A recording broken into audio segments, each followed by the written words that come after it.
Welcome to Luca and Miguel. Enjoy the video. In this video, I will explain how to file jointly on TurboTax.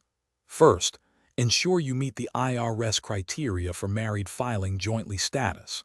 Then, gather all your essential tax documents, like W-2s and Form 1099, for both you and your spouse. Open TurboTax and select the option to start a new federal return, choosing married filing jointly when prompted. Once you've started your return, navigate to the My Info or Personal Info section. Here, you'll enter your personal details and then be prompted to add your spouse's information.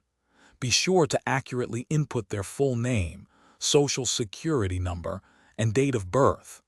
Double-check all contact information to ensure it is correct for both of you. When filing jointly, all income, deductions, and credits for both spouses are combined onto one tax return. As you proceed through TurboTax, you'll enter each spouse's income from various sources.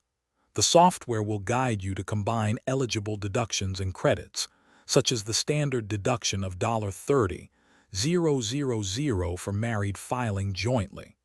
Carefully review all financial entries. Before filing, TurboTax provides a comprehensive review process. Take your time to go through every section of your combined return, checking for any errors or missing information. Both spouses are equally responsible for the accuracy of the return. Once satisfied, you will electronically sign and submit your joint tax return. Thanks for watching and please subscribe. It's the best investment you'll ever make.